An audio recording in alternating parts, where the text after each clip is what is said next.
not so huge, but he probably will outweigh you in so many ways. And you do not make that mistake to underestimate the fellow. You just have to always be aware and always be ready for whatever it is that might happen. That your attitude's intact, everything intact, but your awareness also should be intact, and it should be alert in so many sense. Ready to defend yourself by words, by intellect, by knowledge, by physical means, whichever way to defend yourself. I know the Jewish nation is one of the nations that advocate defense rather than attack. So they've defended themselves all their life. They believe not to attack any other country, but they will defend themselves, and it's a good thing. That is similarly what I'm trying to say. Even though I know their religion encourages attack and all that, but history has taught them sense. Their own history has even taught them sense to realize that they have to defend themselves more than attacking. But there are so many people who underestimate the world that we live in. They underestimate the marvelous and strangeness of this world, and somehow they find themselves in trouble most of the time. And yet that trouble will be connected to somebody who will not entertain such things in his life. And that's the sad thing about it. But if we are ready to sort of really use the common sense that we have, we probably we don't need religion. In fact, we don't need religion, because religion is already divided in so many grounds. And you need all, if all, okay.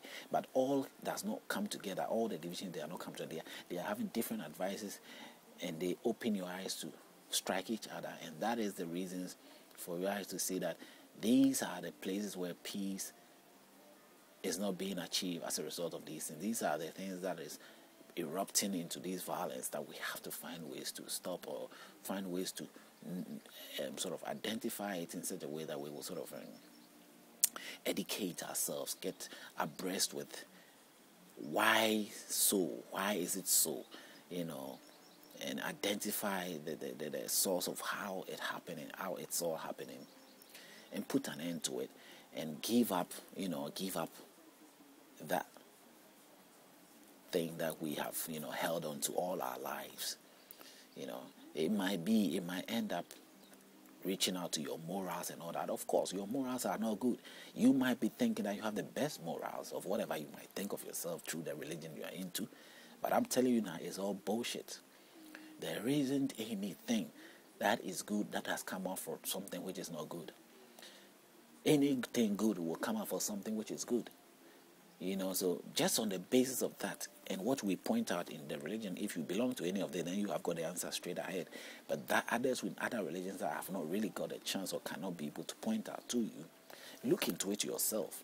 Ask the questions, similar questions, because normally it's just different ways, but it's all about the same approach to a same idea of the source of life. If you begin to think about it, realizing that this is the definition of your source of God, this is the characteristics that you're giving to the source of God, this is how you view him, and all that, and blend it, relate it, and ask the questions that we're asking to your own God, to your own faith. See how realistic you become, or how foolish you may sound. And then if you're sounding foolish, you make your own judgments of deciding what to do. If you're sounding very logically right and you feel that, yeah, you're right in so many senses, you also make your decision along that line and say, okay, I think I've got the right religion. I think I hold on to that, and I'll still be able to live peaceful with everybody. I don't know how it's going to be, but yeah, if you hold on to whatever religion you belong to, you think you'll be peaceful with the people who are outside, who do not think that along the same line, then you're welcome to do that. Because what I am saying here, if it is religion, it is religious or classified as some sort of religious, and not a general approach to sort of unveil the sort of religious traps in the religious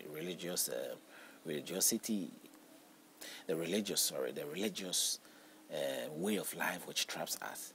If that is not what I'm revealing, and you consider it some sort of a religion that I've built myself and trying to some sort of present something in that manner, then you are bound to also reject it.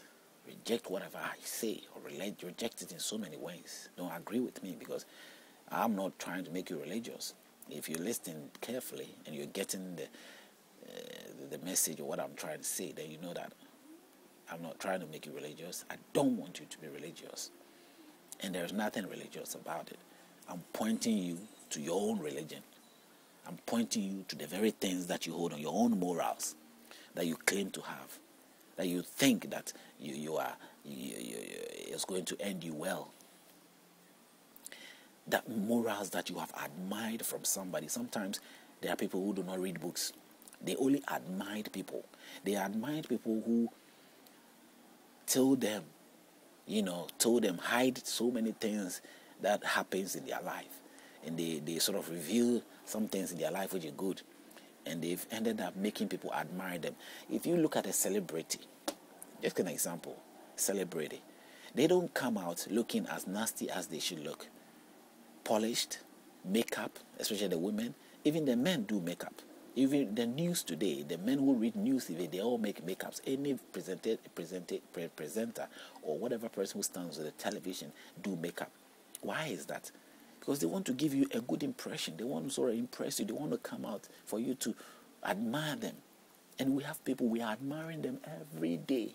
It's the same way that somebody in marriage or somebody in let's say Christianity or Muslim or whatever is doing everything that is admirable for you to admire what he's into. And when you get admired, you are drawn into it. You choose to follow it. You want to do the same thing. You know, some people demonstrate morals that are nice. You know, and they know that the so-called morals that they have got from religion or from culture, whichever way it is not fully successful, or does not work, or is not inapplicable in application, does not really works out well for them. But they're going to make sure that an outsider will always see that it is working out for them. So that the outsider will keep. I don't know why we struggle and do that. I don't know why we tolerate ourselves and others to do the things that we know are not working. As I said, is marriage working? Is that religion working? Is Christianity working? As Christian, don't they know? Don't the head of the churches or the head of the Islamic group, don't they know that it is not working? They know. But they have to present it to people that it is working so that people will come. But they know it is not working. That is deception. That is hypocrisy. You know, even in the times of the Jesus, the prophets themselves revealed. And when these prophets the founders are saying, that's why I say there's a different spirit. Those founders who brought these things into existence, you can realize that when you listen to the story, this was what they stood for. So in actuality, they will not even be part of today's so-called religions that are claiming that they are the founders. I don't think if Muhammad was there today, he would be so proud of Islam or Islamic religion. Neither would Jesus Christ, if Yehoshua will be proud of what Christianity is, that claim that it is his foundation. I don't think he will be proud of anything. Buddha, I don't think Buddha will be proud of the Buddhist. You know, I don't think so. That's my assumption. You can think anyhow you want, but analyze it from the book, from those they claim to be the leaders or the founders. Analyze this, put yourself in those situations, find out what would you have done if it were you.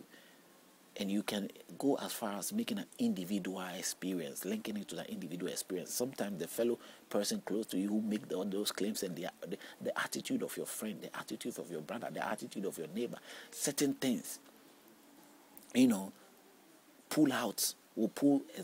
will sort of expose the whole thing to tell you that this thing isn't working. But tell me, that person that you are so close to, that you have been able to know him or her so close and have characterized that person and thinking that that person is not what he claims to be.